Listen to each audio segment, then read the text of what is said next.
Is it? It's not catching me right there.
Trump water too. Okay. There's no Trump coffee. It'll go in my shrine. Yeah, there you go. I think I've got time. I got 15 minutes. If he shows up to record on my phone.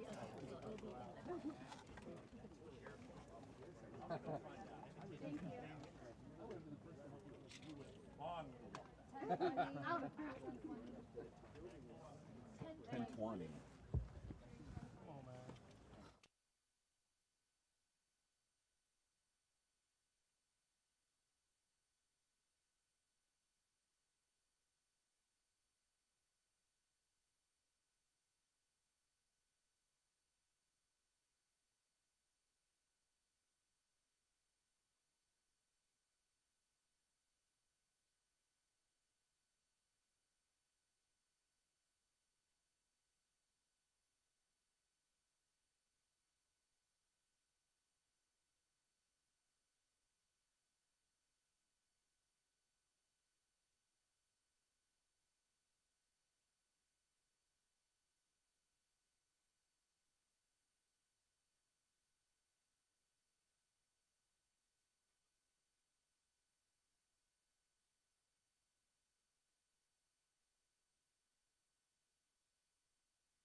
go ahead and go up, guys.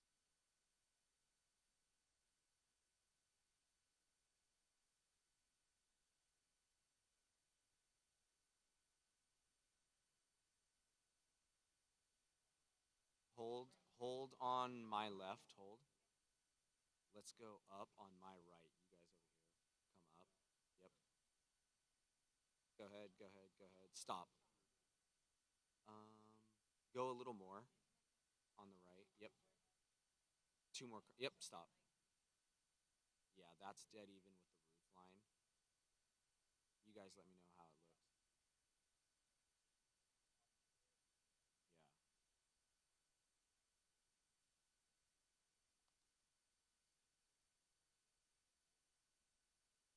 Looks like a good height.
Looks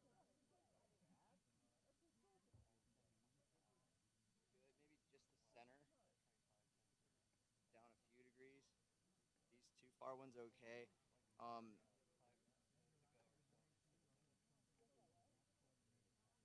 yep. Yeah. I'm definitely a lot shorter than him too, so keep that in mind. And then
That was someone's desperate cry for help.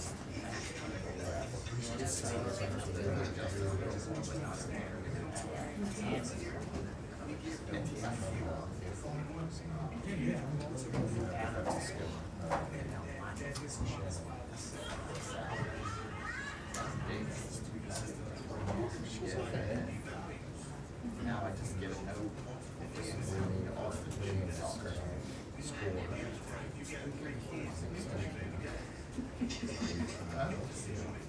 Probably not right on.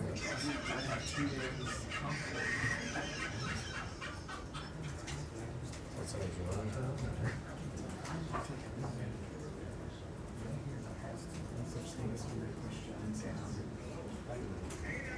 well, maybe it'll stay that way.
USA!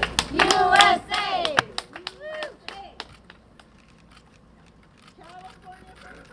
Well, thank you. Thank you very much. Before we begin, I'd like to introduce the mayor of Rancho Palos Verdes, who's been a very popular mayor. He's done a fantastic job, and he's really something very special. John Cruickshank, and he'll say a few words about about 2 miles up the road, they're having some problems with slides into a thing called the Pacific Ocean. And a lot of people would like to hear about it and what the mayor's doing to get it remedied, and he'll take care of it. So, John, please.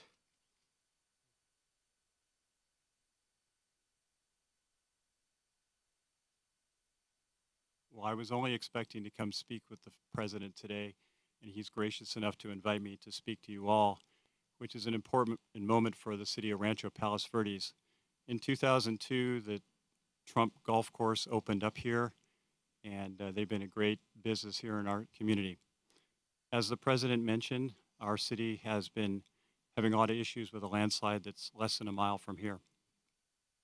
We have about 600 homes, several thousand residents that have been affected.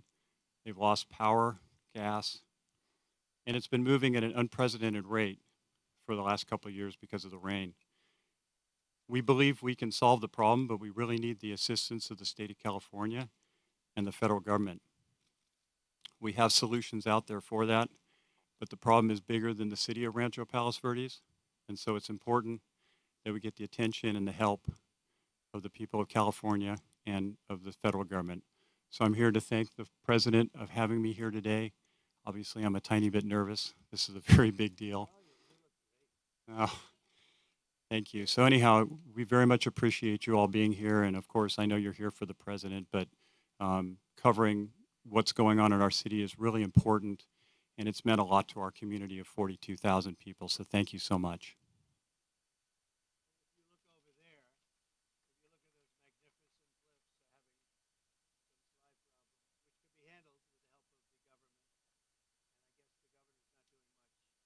He doesn't do too much, but you have a lot of people living over there, and I think John would like to see the help of the state government and the federal government, and so far they're missing in action. Okay? Thank you very much. Appreciate it. This is Trump National Los Angeles, and it's been a tremendous success for a long time. I guess Lily would be 18 or 19 years, I think, right? And I built it, and I have a little bit of a motto, but we never have to advertise because it's always loaded up with golfers, very good golfers. It's a world championship course. It fronts on the Pacific Ocean, as you can see. It actually fronts, very few courses front on the Pacific Ocean. There's Pebble Beach and there's some others, but I always say I have the ocean, Pebble Beach has the bay. The ocean's better than the bay. And this course is one of the best courses anywhere in the world, and it's done really well, and we've had a lot of fun with it, so it's been great. It's a major property, as you can imagine. We do also lots of weddings and lots of events, and in the ballroom right behind you. And people get married literally on a nightly basis looking over the Pacific Ocean. So we have something that's very special. We're proud of it. Well, thank you all for being here. Before we begin, I want to express my support for all of the families affected by the landslides in Rancho Palos Verdes. The slides are something can be taken care of. This area is very solid. But you go down a couple of miles down, you'll see something that's pretty amazing. The mountain is moving, and it can be stopped. But they need some help from the government, so I hope they get the help, and I'm sure John will have the help. And I want to thank the mayor for the great job he's doing. I tell that to the people, what a great job he's doing. I just met with the mayor and especially want to salute all of the public safety and emergency personnel who are working down the road, as well as the utility workers who are fighting to restore service to local residents. It's another thing when you live along the coast. Sometimes that happens. It's a little bit more difficult, but when they fix it, there's nothing like it.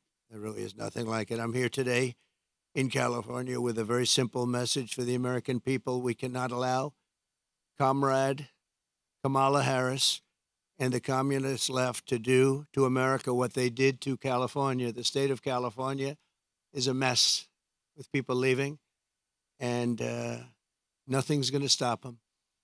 They're going to other states. Some are going to other countries. But what they've done, Gavin Newsom and Kamala, I'd almost say Kamala more so. She destroyed San Francisco and she destroyed the state. When you look at the kind of destruction that's taken place, it's all man-made or woman-made destruction too. It's things that should have never happened, but we're not going to let that happen with 4 more years of her in the White House, because if you have what happened to this country as what they allowed to happen in California and San Francisco, one of the great cities of the world 15 years ago, and today it's not in a very good position, to put it mildly, in this state, which is probably the best piece of real estate in the world. This state, you have the sunshine, you have the ocean, you have everything, you have the perfect weather, the best weather, and they've hurt it so badly, so badly. Decades ago, San Francisco was known as one of the most beautiful cities anywhere in the world. A friend of mine, a friend of a lot of the people here, Bob Tisch, used to say San Francisco is the best city in the United States, the best city there is. And he passed away a number of years ago, but he wouldn't believe it. He used to always talk about San Francisco as our greatest city. He owned Lowe's, good company, great company. And he would say it constantly, and now you see what's happened. And it can be brought back, just like our country can be brought back, because we're a nation in decline. The decline of this whole state is one of the sad chapters in what's gone on with the radical left lunatics that we have to put up with. As the San Francisco district attorney, Kamala was the godmother of sanctuary cities. She was right out there at the forefront, and also the movement of defunding the police. She was there right at the beginning. She boasted, quote, "We are a sanctuary city and we always will be." Well, they're sanctuary cities of crime. One of the people that Kamala gave sanctuary city to and put in as DA was Edwin Ramos, an illegal alien MS-13 gang member who savagely murdered a father and his 2 sons after mistaking them for members of a rival gang. She knew this, and she came to his defense. He had previously been arrested for robbing a pregnant woman and killing many, they say. Kamala refused to get him out of our country, and he went on to do very significant damage. She also gave sanctuary to illegal alien Ronnie Aguilera, who murdered a 14-year-old boy, nearly decapitating him with a sword. He enjoyed watching this take place with a sword by his hand. Kamala launched her tenure as DA with a San Francisco police group described as a, quote, fire sale for plea deals. They made plea deals. The only one they don't make a plea deal with is Trump. They go after their political opponent, especially when they haven't done anything wrong. You saw more charges were dropped yesterday in Atlanta, Georgia. It's all politically inspired. It's all against their political opponent. We won the case in the big case. They said the big case, the big case. I've completely won that case. The documents case in Florida. Case was thrown out with deranged Jack Smith, deranged prosecutor, that if he devoted his efforts to violent crime and to the border, which they should have, would be in a lot better position as a country. In one sweetheart deal, Kamala gave only 12 years to a monster known as David Taylor, who got high on crack and murdered a 65-year-old mother with a hammer and a pair of scissors. He wanted to come out, and she wanted to get him out as quickly as possible. In another plea deal, she gave only 6 years to a man who killed a disabled veteran with a knife and then left his body to rot in a bathtub. Kamala refused to seek the death penalty for a gang member who murdered San Francisco police officer Isaac Espinoza during a traffic stop, very innocent traffic stop.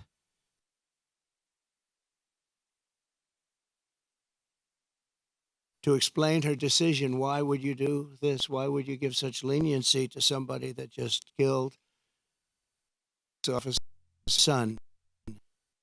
A major, the San Francisco Police Officers Association has refused endorse her. Single race since she became district attorney. The police don't endorse her. She's got virtually no endorsements now, but I have almost every police group in the United States. We just got the endorsement of almost 400,000 police. You saw that order, and just police group in the country.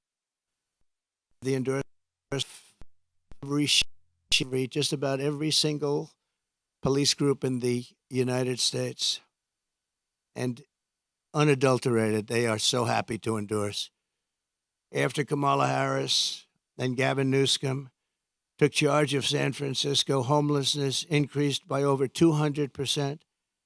While Comrade Kamala Harris was Attorney General of this state, murders rose significantly. Car thefts went through the roof. Gun assaults rose at levels never seen before.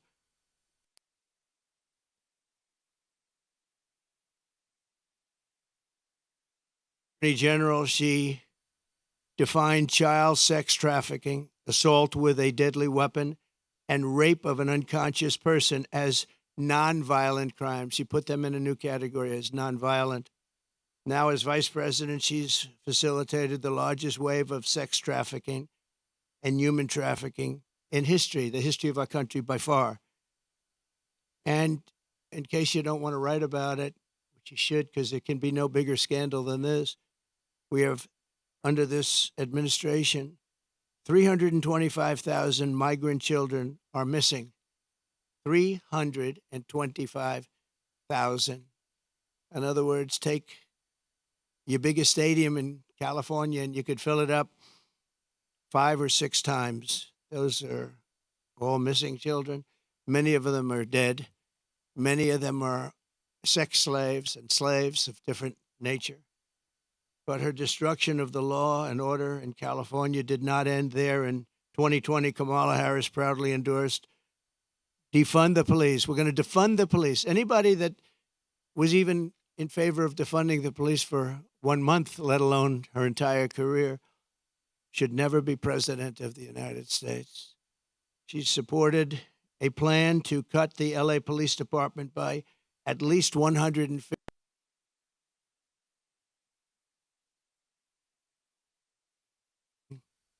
Very significant heights. Today, it's at the highest level it's ever been. Harris also endorsed the Marxist, Soros-backed prosecutor, George Gascon, to be district attorney of Los Angeles. And with Kamala's support, Gascon has unleashed hell upon the residents of Los Angeles, absolute hell. Kamala supported Gascon's decision to stop prosecuting criminals for trespassing, disturbing the peace, making criminal threats, loitering to commit prostitution, and resisting arrest. And these are some of the best areas in your state. They were left alone. They were protected by him, actually protected by him. They've been trying to get him out for a long time, but she helped. And this is where she's coming from as president. This is where she's coming from. This is why all of her policies changed. She was anti-fracking. She was anti-everything. And all of a sudden, she changed. Even the first question she was given at the debate gave one of the dumbest answers. They were asking about pricing and would you be better off today or 4 years ago? Prices have gone up at numbers that nobody's ever seen before. And just the concept of being better off, she didn't give the answer. She talked about when she grew up, nobody knew what the hell she was talking about. And based on the polls, it didn't work because Rasmussen, as you probably saw, just came out and they just lifted me up by 6 points for president, which is one of the biggest increases they've ever had in one little short period of time of a couple of days, up 6 points. And I thought the debate was great. I thought I did very well, but I was fighting 3 people. I was fighting the crazy left radical lunatics at ABC, I think considered the worst, by me, considered the worst broadcaster out there. George Slopadopoulos, that whole group, they're bad. And I lost a lot of respect for David Muir. He came at me with things, and we'll go over it in a second, but I was right about the crime stats going way up. The fact is, the FBI didn't report them, and we're able to keep the stats essentially flat. But the new numbers came in. I guess somebody in government likes me because the new numbers were just released, and you'll see the kind of numbers that we're talking about went not only up, but up at record levels like nobody's seen before when everything was included. And thanks to Kamala, since 2020, crime and drug overdose deaths here have skyrocketed by 40, 50, and 60%, and murder has reached an all-time high. We don't want this for our country. That's why I'm doing this. I don't like doing this, other than I know you all have the nicest view you're going to ever have. But somebody's got to explain this woman. This is a radical left, Marxist, communist, fascist. As border czar, she then launched a colossal invasion of California's southern border. Just yesterday, the Wall Street Journal reported that a Venezuelan gang is expanding its deadly reach in the United States. First sentence of the story begins, U.S. law enforcement officials have watched with alarm the spread of a Venezuelan gang known for dismembering people. Dismembering people, right? Dismembering people. From Chile to Colombia, they're all over the place. Now they're in our country. They're known as MS-13. They're considered the meanest, toughest gang in the world. In Long Island, not so long ago, two young 16-year-old girls were walking to school, and they carved them up with a knife. They killed both of them. They carved them up with a knife. They didn't want to shoot them. And we got them out. I got them out so fast, and we did a big number. And I wanted to thank ICE while I'm at it, because ICE has been unbelievable. Border Patrol has been unbelievable. And she wants to get rid of ICE. She wants to dismember ICE. She wants to take them out. And if you didn't have ICE, you'd have a problem in this country. ICE would go in. I remember in Long Island with us, they had a gang that was brutal, MS-13 gang. They came out of prisons from different places. And they formed, for whatever reason, Long Island seems to be a place. And I'll never forget the scene of ICE going into a rat's nest, they call them, when you have a lot of them together, rat's nest. And they walked into that nest, and you just saw arms and fists and feet. Everybody was flying. And 3 minutes later, he saw it. 3 minutes later, they walked out with these guys, dragging them out by their feet and throwing them into paddy wagons and bringing them into jails.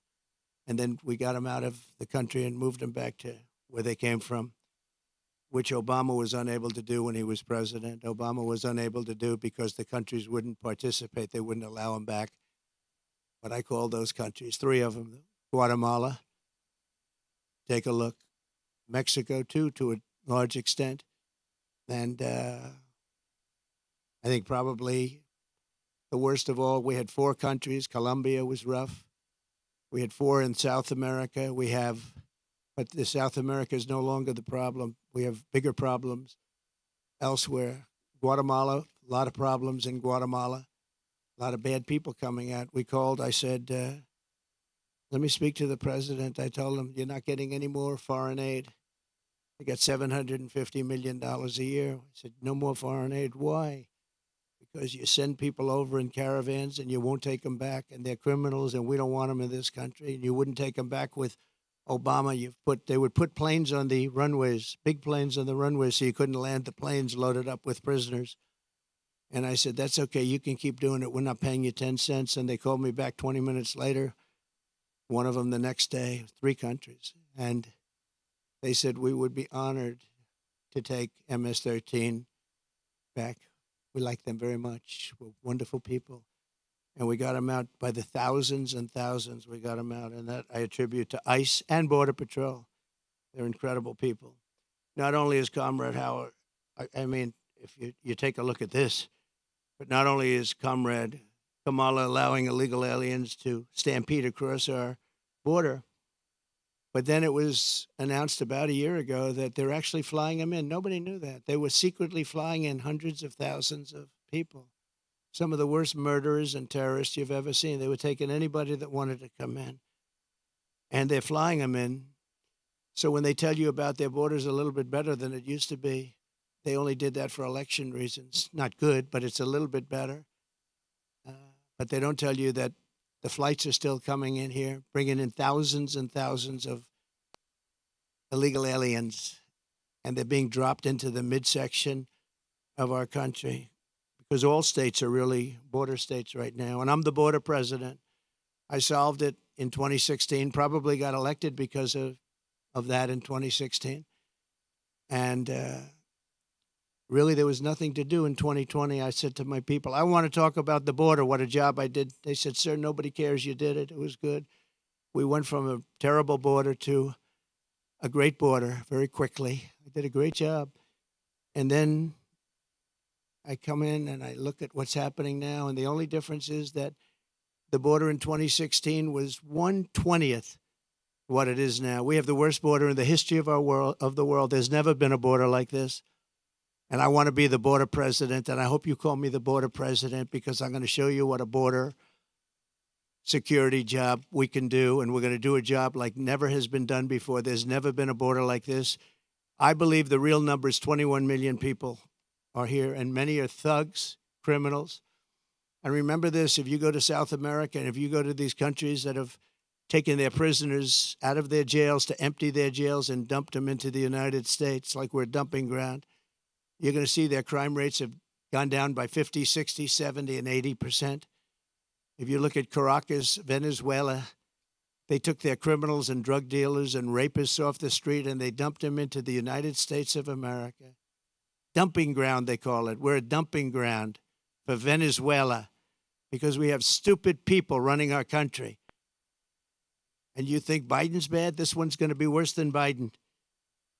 Over the past 3.5 years, Kamala has resettled 500,000 illegal migrants from Haiti into American communities, including over 200,000 who Kamala has illegally flown into the United States by airplane when they couldn't get through the border because the border guards backed up. They were refusing to let them in. They don't want it. They love this country. They're saying, you can't do this to our country. They flew them in right over the top of the border guards, and they're doing it right now. They're doing it right now. In Springfield, Ohio, 20,000 illegal Haitian migrants have descended upon a town of 58,000 people, destroying their way of life. They've destroyed the place. And people don't like to talk about it because even the town doesn't like to talk about it because it sounds so bad for the town. They live there. They're proud. They love the town. For years, it was a great place, safe, nice. Now they have 20,000, and I actually heard today it's 32,000. It's the new number. Illegal aliens are now coming in from all over the world, from prisons, jails, mental institutions. They're coming in at levels that we've never seen before. We cannot let this happen to our country. And I will be your border president, and I hope you call me a border president. I never thought I'd have to say that again because we fixed the border, and now it was 100% beautiful. And that includes fentanyl and drugs and everything else. We had it fixed, and now nobody's ever seen anything like it.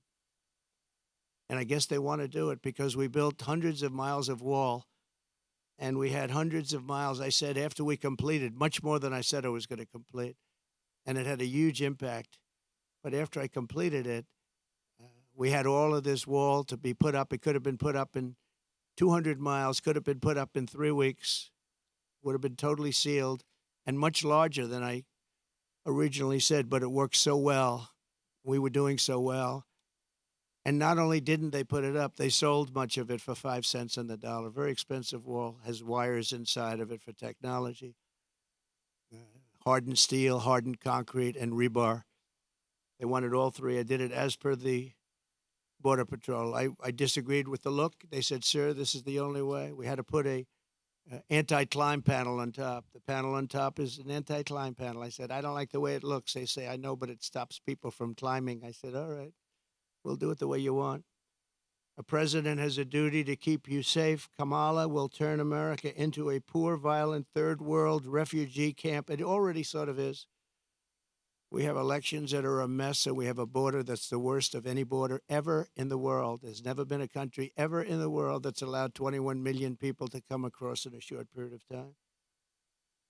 And children and the children of American citizens are at the mercy of barbaric criminals. You take a look at what's happening in Colorado. The governor's afraid to even talk about it. The governor, he's a Democrat. Colorado, I hope you're going to vote for Trump because you're being stampeded by your own politicians. The governor can't talk about it because he can't go against the policies of these lunatics that want all these people to come into our country without knowing who they are. We don't even know where they come from. As of last week, I was told by Tom Homan, we had 168 countries represented over the last 12 months. In other words, people came in illegally from 168 different countries. Most people don't know there's that many countries. There's more than that in the world. We'll know them all pretty soon, I'm sure. In breaking news yesterday, the premier statistical agency at the Justice Department, you remember where David Muir tried to correct me when I said that crime is rampant like never before. He said, oh, no. He said, crime is going down. I said, where are you coming from? And, you know, you wouldn't have to need a Bureau of Justice statistics to know that crime is worse than it's ever been. And I guess they probably watched the debate and they heard this foolish man, this foolish fool, make that statement to me that, no, crime is coming down. The FBI said it was coming down. The FBI defrauded everybody because what they did is they used statistics not including some of the worst areas and some of the worst cities. So the real numbers are from the Bureau of Justice Statistics, and they just released it. So I think they probably like me because they wanted to defend me from people that are not smart, from a guy who has good hair but not as good as it was 5 years ago, to be honest.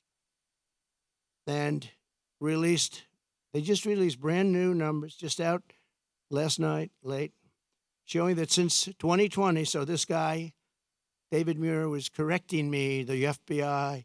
Now, the FBI defrauded, just like they defrauded on the jobs, 118,000 jobs that didn't exist. The FBI, in this case, defrauded. So violent crime, just out, nationwide is up 40%. Rape is up 42%. Car theft is up 42%. Aggravated assaults are up 55%.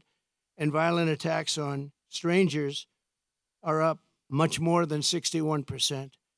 So those are your numbers. See, those are the numbers. Now, I think he corrected me 11 times. Of the 11 times, I don't think he had the right to correct me at all. Didn't correct her once. Like on Project 2025, I have no idea about, it had nothing to do with me. He didn't correct her. He knew that. Charlottesville, nothing was done wrong. All you had to do is read my statement one more sentence, and you would have seen that. Sean Hannity, Laura Ingraham, Jesse, all of them, Greg Gutfeld, they all took that and they corrected it many times, but they keep coming with the same lies. I'm going to save Social Security, and I'm going to make it good, and we're not going to raise the age, just as I did for 4 years when many Democrats wanted me to do something about it. And she'll go around saying, oh, Trump is going to do bad things to Social Security. No, she's going to do it because she's putting these illegal immigrants onto Social Security, onto Medicare, and she's going to destroy those programs, and the people are going to have to pay. But I'm going to save them.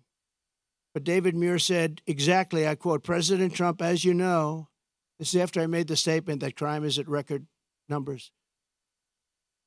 President Trump, as you know, the FBI says overall violent crime is coming down in this country. Now, anybody that says it's coming down, when you look at all of the migrant crime and all of the other crime, and this doesn't even include most of the migrant crime. So it's up 55, 65, 75, and 85. In one case, one category is up 89%. And these numbers have just been released by the government. I appreciate the person that released them. I think he came to my defense, actually. But the people understand it. In fact, he was wrong. The FBI totally fudged the numbers. And I really believe it's actually a fraud what the FBI did. It's a fraud. And it was a fraud when the administration, I call it the Kamala, because I don't even know who our president is anymore. Where is this guy? They took it away. This was an overthrow of the president of the United States. This was a coup. He got 14, think of it. He got 14 million votes. She got no votes. She was the first one that lost, and now I'm running against her. They went in. I was 19 points up in the poll. I saw their poll. They went up after the debate with Biden. I have debates with everybody. But the first debate, we had two debates. We didn't have one. First, I had Biden, and he was 19 to 21 down. And they went, that's when they went, and they said, you can't win. You're going to get out. And he said, no, I'm not. I'm not going to get out, which was his right to say. They said, well, if you don't get out, we're going to execute the 25th Amendment. And he said, like I said, I'm going to get out. And he hates her beyond any, I think he hates her probably almost as much as he hates me. I think he still hates me a little bit more. But he hates her. He hates her. He hates what she did. And, you know, when they talk about democracy, well, that's not democracy. He had 14 million votes. She had none. And she was the first one out of the 22 people or so that ran as a Democrat. She never made it to Iowa, first state. She never made it to Iowa. She was the first one out, and now she's running. So you tell me how that works. They wanted to be politically correct, that's all. But we're not going to let her destroy our country. In fact, the David Muir character, he's lost so much respect. Everyone's talking about him. He's a joke. And ABC News is a joke, too. But most of the fake news is pretty much of a joke. He said that the FBI, and he didn't know this, I guess, at the time. He probably did. But the numbers and the cities that weren't included in those numbers were Chicago, Los Angeles, San Francisco, Oakland, New Orleans, and many others of similar crime numbers. In other words, so they didn't include the worst crime numbers in the country. Look at those numbers. Chicago's not included. Los Angeles not included. So they could say the numbers are flat, but they didn't include the big boys. And that's a fraud on the public. And as I said, it was a fraud also, just like with the so it's 818,000 jobs that they said existed that didn't exist. And they thought they could hold the number off until after the election, anytime after November 5th, but that didn't work out because they had a whistleblower that released the numbers. And then you have Kamala's claim that she worked at McDonald's. She never worked at McDonald's. It's a lie. They went in, they investigated it, and the fake news won't report that. They won't report it. The only one that reported it was Fox, but the fake news won't. She never worked at McDonald's. She said she stood over those French fries when they were being fried, and it was so tough work. She never worked there. She's a liar. She's a liar. But the fake news ought to report she's a liar, because that sounds like a little thing, but it's a big thing, because it tells you they lie. They lie about everything. They lie about statements on the military. Nobody loves the military more than me. She got up today. She said things that were just lies. She's just made up. What's bad for Trump? Oh, this would be, say something bad about the military. Oh, he said bad about the military. Just like McDonald's, a total lie. That's the way they do it. And her VP choice, I think, will go down as a catastrophic choice. Now, maybe I'll be wrong. I'll let you know on November 6th. But I can't believe that guy is an asset. They had other people that would have been. Comrade Kamala Harris and the communist left have also destroyed the economy and the quality of life all across this state and all across our country. As vice president, what she's done to our country is not even thinkable. California has the highest inflation, the highest taxes, the highest gas prices, the most illegal aliens, the most regulations, the most expensive utilities, and it ranks as the third worst state to start a business. It also has the most people leaving it. I love this place. Look at this. I own this. No partners, no mortgage, no nothing. I own it. And I'm talking so badly about the state. It hurts me to do it. I would never do this except for the fact that I'm running for president and I want to save the country. So I'd rather sacrifice this than lie or not speak. But think of it. I'm knocking the hell out of the state of California. I'm saying how bad she was and what a bad job she's done. What a horrible Governor Newsom has been. He's been horrible. So many people leaving. And I'm hurting my own property. And that cost me lots of money. But it's okay because this is unimportant compared to saving the United States of America. So I do it for that reason. But those are the numbers, what Kamala Harris's policies will do to America. The cost of living here is nearly 40% higher than the national average, and the cost of housing is 97% higher, and the national average is through the roof. And it all took place in the last 3.5 years because I had no inflation, essentially no inflation. And it stayed that way for 2 years. So it wasn't like, oh, gee, it was ready to pop. No, we had it done. We had it down to a science. We had no inflation, 1.4%, which is perfect. That's better than no. That's a perfect number. If you go to the economist, they said, because you want a little bit, but you don't want much. It's a perfect number. It was perfect. The country was perfect. We were drilling. We were taking it out. Now we're buying our oil from Venezuela. It's not even believed. It's interesting. They give him billions of dollars now, Maduro, the dictator. I call him the owner of Venezuela. They give him billions and billions of dollars, but then they foreclose on his plane. They take away an old junky plane. It's not a good plane. They take away an old junky plane. And I said, well, it's okay. He'll buy a much better one. We give him, think of it, a country takes away his airplane, but pays him billions of dollars for their oil, which is the worst oil on the planet. It's tar. And it has to be refined. There's only one plant in the entire world that can refine that junk. And you know where it's located? In Houston, Texas, for the environmentalists. So Houston, Texas is refining tar, and that stuff is going up into the air. But it's the only place in the whole world that can refine that very bad stuff. The state is rapidly going busted with a record $68 billion budget deficit last year, $68 billion deficit for a state. And the government is so incompetent that it costs $1.7 million to install a single public toilet in San Francisco. They built a toilet for $1.7 million. And it's not even nice. I saw pictures of it. I built this whole thing for less than that.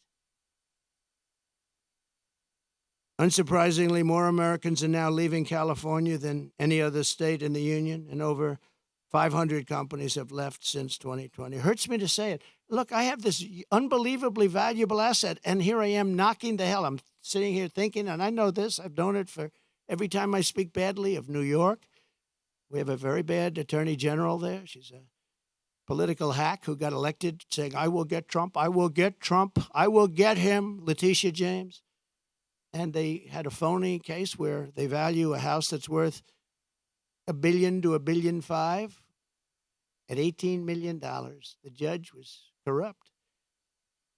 And she's corrupt, very corrupt person. It's a political hack. And then we have the other cases that they're all headed up by the White House. They sent their people in, one person in particular, but they sent their people in to head up the cases in the state. They sent their people in from the DOJ in Washington, highest officials, to go to Letitia James, work there, get that started, and then go to the DA in Manhattan. But I think the appellate courts are going to see what's happening. I really do. I believe in that. But it's hurting New York because businesses are moving out of New York because of it. They used a consumer fraud statute, which has never been used before for this, to get me in New York. And I had no jury. You can't have a jury. You're not entitled to a jury. Nobody's ever seen anything like it. But I'm sure, I feel sure that the appellate courts will come in and defend, because otherwise our country is finished. A thing like that can happen. And no company wants to move into New York because of it. Very, very bad for New York. In the face of this crisis, the Kamala Harris Democrats in Sacramento, they're in Sacramento and all over the place, just passed a bill that I think the governor's rejecting. I hope he rejects, but I think he was given a lot of pressure. $150,000 home loans for only illegal aliens. But the fact that it even passed, I would imagine he'd reject it if he hasn't already done so. They also passed a law that allows state authorities to take children from their parents if they don't, quote, affirm their child's gender identity. When Kamala Harris said the values that she has have never changed, I really think that was probably the only true statement that she made. They've stayed true, and you look at what they are. They're the same as what they were 5 years ago, 10 years ago. They want to confiscate your guns. They want to take your guns away. They're going to take your guns away if I'm not elected. Anybody that owns a gun, if you vote for them, you're crazy. Any Jewish person that votes for Kamala is crazy. She wouldn't go to see the prime minister of Israel in Congress. Think of that, because she had a sorority party, which she considered to be more important. It's a big deal when a prime minister comes to Congress and speaks, and she doesn't want to go because she's at a sorority party. But that wasn't really the reason. The really reason is that she hates Israel. And I say that Israel will not exist in 2 years from now if she's elected president. And she'll be very happy if that happened. Israel will not mark me down. You know, they have a hat, and I didn't put it. They say, you know, Trump was right about everything. I've been right about everything. So I end on that, and I just want to say that I'm going to hopefully be elected. Polls have gone way up since the debate. I'm going to be reelected and come in for a second time. We did, as I said, much better the second time than we did the first, but some bad things happened. But we're doing it now, and more importantly, I'm looking to the future. We're going to make our country bigger, better, greater than ever before. We're going to turn it around. We're going to get rid of the criminals that have been allowed to come into our country and prey upon our citizens, their children. We're going to get them out. And it's an honor that you're here. If you'd like to take some questions. No? Questions.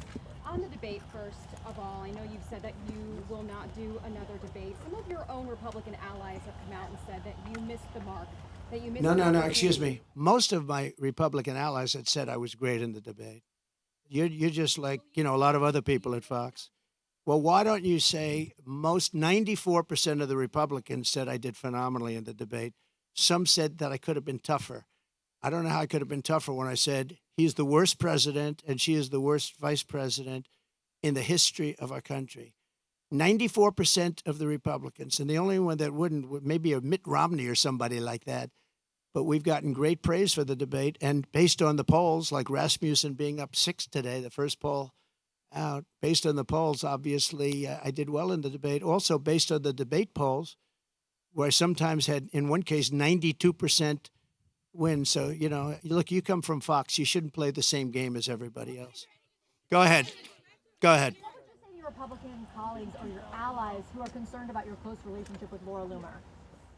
Well, I don't know what they would say. Laura's been a supporter of mine, just like a lot of people are supporters, and she's been a supporter of mine. She speaks very positively of the campaign. I'm not sure why you asked that question, but Laura is a supporter. I don't control Laura. Laura has to say what she wants. She's a free spirit. Well, I don't know. I mean, look, I can't tell Laura what to do. Laura's a supporter. I have a lot of supporters. But I don't know what exactly you're referring to. That's okay. Yeah, please. I just don't know. Laura's a supporter. I don't know. She is a strong person. She's got strong opinions, and I don't know what she said, but that's not up to me. She's a supporter. Please. Traveling with you on your plane. Okay, a lot of people do. It's a very big plane. With you. She made racist remarks about your opponent. She also espoused conspiracy theories about 9/11. Do you disavow those remarks? Well, I have to see what the remarks are. You're telling me for the first time we're here discussing the destruction of San Francisco and California by a person that's running for president. So I don't even know what you're talking about. I do know that she may have said something based on what you're telling me, but I don't know what she said. But I'll go take a look and I'll put out a statement later on. But I really don't know. Please. President, Springfield, Ohio is experiencing a migrant crisis. Will you Yes. an event there to show the media what's actually happening, maybe a town hall? Well, we could, and maybe we'll do that. Where are you from? That's good. Very good. They're doing a very good job. Yeah, that's very good. No, I will, maybe Springfield, maybe Aurora, maybe both. We'll go there. I can say this, we will do large deportations from Springfield, Ohio. Large deportations. We're going to get these people out. We're bringing them back to Venezuela. You know, he told Biden he's not accepting anybody back. They moved all their criminals, not all of them, but the rest are moving in now. They emptied their jails in Venezuela, emptied their criminals, emptied the nests. They call them nests of bad people. They're all now in the United States, and they're now taking over cities. It's like an invasion from within. And we're going to have the largest deportation in the history of our country. And we're going to start with Springfield and Aurora. Okay? The mayor of Springfield, Ohio, the police chief, the Republican governor of Ohio have all debunked this story about people eating pets. And now there are bomb threats at schools and kids being evacuated. Why do you still spread this false story? The real threat is what's happening at our border, because you have thousands of people being killed by illegal migrants coming in and also dying. You have women dying as they come up. They're coming up in large groups. We call it a caravan. I think I came up with that name, but it's really what it is: 10,000, 15,000, 20,000 people. And you have large numbers of women being killed in those caravans coming up to this country. And then when they get here, they can go into the country and they end up being sex slaves and everything else. Those are your real problems, not the problem that you're talking about. Yeah, okay. Quick question. So you just said that you'll carry out the largest mass deportation of illegal immigrants. How are you going to have, for example, Governor Gavin Newsom or officials in sanctuary cities comply with that? Well, if you go to the people of California, they don't want to have sanctuary cities anymore. They're tired of sanctuary cities. Sanctuary cities are really blocks that protect bad people from deportation and other problems. And they're going to do it. And our federal government has tremendous power. But we're not going to let states, even like California, even though I know it's largely a sanctuary state, essentially, but we're not going to let that happen to the people of California. They want these people out. They're just as scared as everybody else. The people of Ohio are scared. The people of Colorado, you have a governor there who's very weak. He doesn't know what to do. And he doesn't want to talk about it. A lot of it, as per your question, they don't want to talk about what's happening. They say it's so bad for the city. Let's not go public. Let's live with it for a little while. Maybe it'll go away. It's not going to go away. It's going to get worse. It's going to get so bad. You know what we're experiencing now is they're just getting settled in. There's 21 million people that have come in. They're just getting settled in. It's going to get much worse. It's going to get worse at a level like nobody's ever seen before. Go ahead. Follow-up question regarding the economy. We're seeing more and more companies are shipping their jobs overseas, but Yeah. even for white-collar jobs, Right. they're having problems with that. We've been seeing mass layoffs. How would you prevent these white-collar jobs from being By lowering taxes and regulations. And what they're doing is they're seeing that every time it looks like Kamala is doing well, companies want to leave. Stock markets go down. The stock market, there's a great gentleman, Scott Bessent, who is one of the top Wall Street people. He said the market's only up because they all think that Trump is going to get elected. We had a great stock market. Even with COVID, we ended up handing over a market that was higher than previous to COVID or the China virus coming in. No, we are going to make sure that the taxes are going to stay where they are and or come down, ideally come down, both for the middle class and for corporations, because corporations put the people to work. We had the best numbers in the history of our country, by far, not even close. And there are companies leaving because they cannot stand what's happening right now to our country. And one of the reasons I'm doing this today is to let them know you're not going to have to leave because we're going to take care of the problem. They have a tremendous crime problem. Like if you're in Los Angeles, look at the crime numbers. And then you have the FBI lying about the numbers, saying the numbers went down. But anybody with common sense know the numbers are through the roof. I didn't know they were as high as they are. But think of it. How good is a person from a government agency that would release the numbers when they saw that I was unfairly targeted by ABC, and you could say by the FBI with false numbers? So I have great respect. I have to find out who that person is or who that group is, but I have great respect. Go ahead, one more. You okay? North Korea, Kim Jong-un, he just toured a uranium facility. The U.S. is saying that Iran is sending ballistic missiles to Russia. How, if reelected, how would you address the situation with our adversaries? I'll be able to make phone calls and solve most of the problems. I may actually have to meet a couple of times. But, Viktor Orban, and you've heard me say this, but it wasn't long ago, he said the only way you're going to solve the world problem is Trump has to be president again. And I don't say it. I didn't say it. I sort of would be embarrassed to say it. But he said everybody was afraid of Trump. He said China was afraid. Russia was afraid. North Korea was afraid. Everybody was afraid. We had no wars. We defeated ISIS in 4 weeks, and they said it was going to take 5 years, right? The generals in Washington. I went there and met a great general and some great people. And I said, go to it. And he took them out in 4 weeks, 100% of the ISIS caliphate. I flew there. I flew to Iraq, to the field, and they took them out in a very short period of time, short order. We have a great military, but, you know, a great military needs a leader. If you don't have leaders, then you end up with Afghanistan, the worst withdrawal from a country in the history. Look, I've gotten to know great people. I went to Arlington at their request. And I stood, and I was with them for hours. And I stood with them. They did a ceremony, and then they asked me if I'd go down to the graves of their children. They called them their children, that they always will be their children. And there were tears all over, as there should be. And they said, sir, could you take pictures with me by the grave of my son, in one case, a daughter? And I said, I'd love to. And I took pictures with them for a while, and then I left, and that was it. And I got home, and I got a call from the people in the campaign. Sir, the Biden people are saying that you did this for publicity. If people knew how hard it was to get there, because I was coming from a location that was very far away, and yet they were having the ceremony, and I really felt, you know, I had them up to Bedminster, most of the family members, and I got to know them. They're great people. Their sons and daughter, just as though Kamala shot them with a pistol in her hand or his hand, they were killed by Biden and Kamala.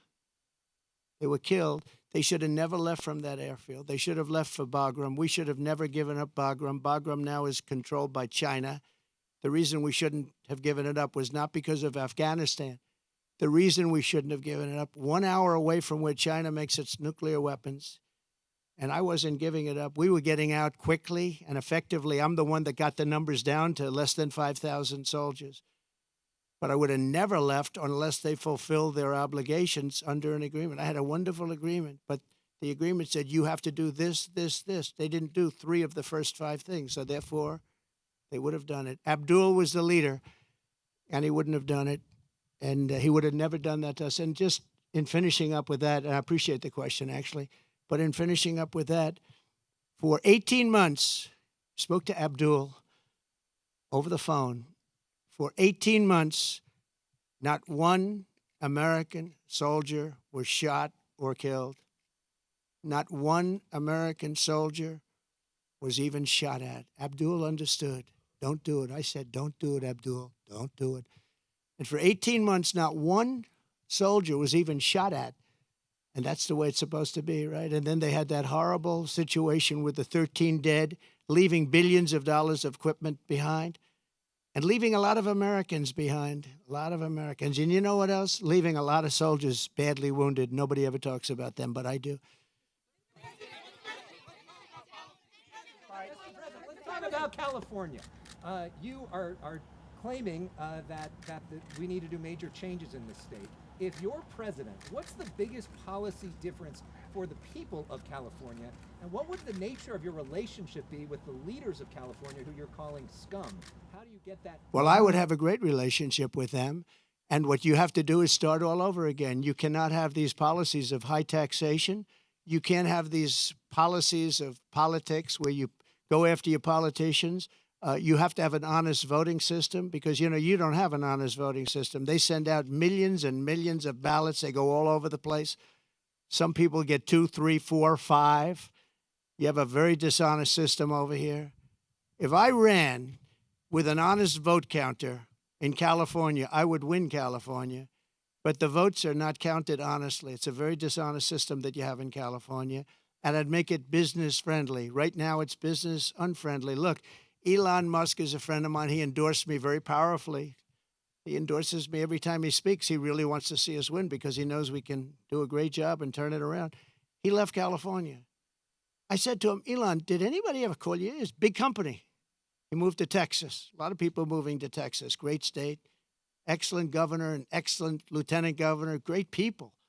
They love entrepreneurs. They love the people that live there. They want to keep their taxes low. Taxes are way too high here. But I said to Elon, so you have a big company and you're moving it to Texas from California. Did anybody call you, like the governor, to try and get you to stay? No. Did anybody see you write a letter, do anything to try and keep you to stay? You have thousands of jobs. He said, nobody ever called. There'd be so many things you could do. This would be the easiest place to turn around if they knew what to do. Look at it. I mean, look at the weather. We're standing out here on the Pacific Ocean in the most beautiful weather. A lot of states don't have weather like this. They don't have Pacific Oceans. So it's many things you could do, but you start with lowering taxes and making it friendly. But think of it, Elon Musk, a great guy, brilliant guy, big company, lots of jobs, leaving. Nobody even calls him to try and get him to stay. I would have been on him. I would have said, let's have lunch, let's have dinner, and then let's have breakfast the following morning, right? I would have tried to talk him out of it. Yeah, go ahead, please. What value do you feel that Laura Loomer brings to you? And has nobody told you about the conspiracy theories that she is promoting? No, I don't know that much about it. No, I don't. I know she's a big fan of the campaign, but I really don't know. I would say that, well, she brings a spirit to us that a lot of people have. We have very spirited people. And in all fairness to her, she hates seeing what's happened to the country, I guess. I mean, she hates seeing what's happened to the country. So do I. It's very sad. It's very sad when I have to stand out here on my property and say how bad California is. Did you have another one? Mr. President, getting back to some questions that matter to the people of California. There are a lot of folks here who feel like they are forgotten men and women. The state government doesn't seem to care, but you are coordinating with the local mayor. What can you do to help this community either now or when you get elected? Well, we're going to help them, and I told John, the local mayor, but I told John we're going to help him with his slide problem. You know, there are ways of fixing that. We discussed it. He knows better than anybody. And he needs help from the federal government. He needs help from the state government. And it's a very wealthy area, but you also have people living here that are elderly and have fixed incomes and have houses that are going to be, you know, shoved into the Pacific Ocean if something's not done. And he wants it taken care of. He's a great mayor. He wants it taken care of. He wants nothing for himself. He just wants to help these people. And John, I think you said you have about 600 houses on the site that's sliding. And he'd like to be able to save those houses for people, that some of which will never be able to have a house again. You know, it's pretty sad. Media shares are down about 75% from their peak in March. Your lockdown provision ends soon. Will you sell your shares? No, I'm not selling. No, I love it. I mean, I use it as a method of getting out my word. You know, when it opened, it went way high, but then the SEC gave us nothing but problems. We had to go through a long process with the SEC. But people think that I'm leaving. That's why they're down. Because if I leave, you know, it's different if I leave. But I'm not leaving. I love it. I think it's great. Mechanically, it works the best. And again, I'm friendly with Elon, and Elon would love me to come over to X. But I just, you know, I have close to 100 million people on X. I had 230 million people on X, and then they shut me down. And I said, I'm not going to let that happen again. You know that. I had hundreds of millions of people on X and Facebook and Instagram. I think more than anybody. Zuckerberg told me at the White House, he said, congratulations, you're #1 on Facebook. This is a number of years ago. And then all of a sudden I went from being #1 to having no voice. And after about 2 or 3 weeks, because I have a lot to say, I put out old-fashioned press statements, like a press statement. And they got really successful, and they did very well. And then we built this platform. And the reason I built it is because I don't want to have my voice shut down. But a lot of people think that I'll sell my shares. You know, they're worth billions of dollars, but I don't want to sell my shares. I'm not going to sell my shares. I don't need money. And for me, it's a great voice. It's a great voice. And it's a voice, it works so well. And we just won, as you know, we got final approval from the SEC. It took us a long time. And that really turned it off. You know, when I originally opened that stock, it went from about 2 to about 182. Did you know that? It was the biggest increase in the history of the stock market. I believe, you know, I have to say I believe, because you're going to find one company, maybe more, who knows. But I believe it was the single biggest movement. And I think I was worth $61 billion from that one stock. And then we had nothing but problems with the SEC. And it gets whittled down. But I didn't do it for the money. I did it because I really wanted to have a strong voice, and it's a great voice for me. And as long as my voice is on there, it's going to always be good. But a lot of people think the reason it's down is that a lot of people think I'm going to sell. And if I sell, it wouldn't be the same. I could understand that. But I have absolutely no intention of selling. Okay? Talking about this community of Palos Verdes, you talked about California. We have fires raging to the east, just a I couple agree. miles from I here. agree. What will you do to help people in this state whose homes are being damaged again and again, or are falling, off of these cliffs right behind us here, Yeah. or burned down, or for the people across the country whose homes are jeopardized by Okay. natural disaster? This is my favorite question of the day. You're asking me what would I do for. Let's talk California first. Is that okay? Do you mind? So I was riding with Devin Nunes and some congressmen 4 years ago. I was riding up north in California. And I looked at these fields. They were massive. I was telling John, right? It's my favorite question. I love that somebody would ask me this question. And I never told you to do it, right? Who are you with? Good. Spectrum. It's good. New, hot, right? It's hot. It's doing well. But that's because you ask good questions. So what happened, I'm saying why I look at this field, and it's massive. And in the middle of the field is a little spot of the most green, plush land you've ever seen. I said, and then I'd see another one. These little plots, like 1 and 2 acres, and you'd have 1,000 acres that's barren and dead and dark. And I said, what's the problem here? What is that green acreage? You know, the soil is unbelievably fertile, but they have no water. I said, so do you have a drought? No, we don't have a drought. We have the water is cut off upstate, up in the north. You know that? And the water, in order to protect a certain little tiny fish called a smelt, they send millions and millions of gallons of water out to the Pacific Ocean, way up north. Never even gets close to here.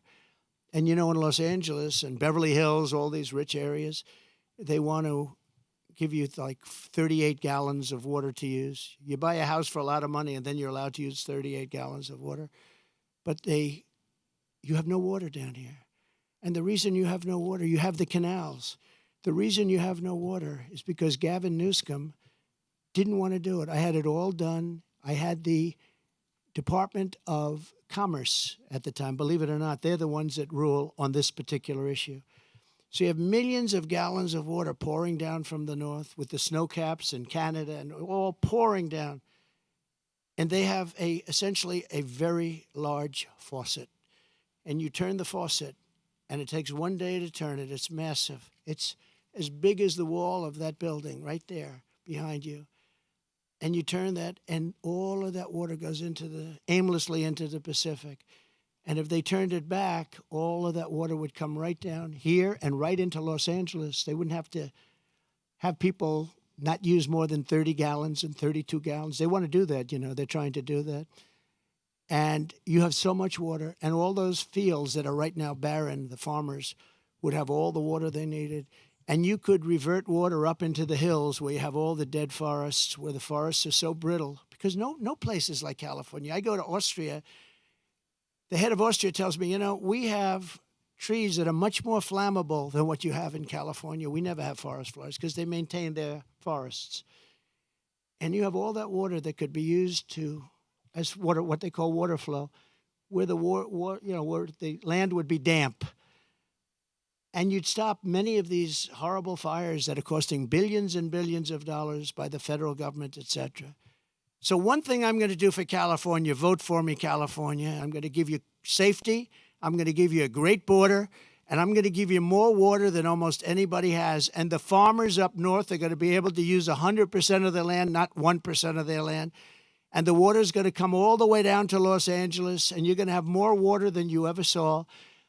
And the smelt is not making it anyway. In fact, they make and grow smelt because it dies all the way up and down the line, and they put stuff that was artificially made. You know that.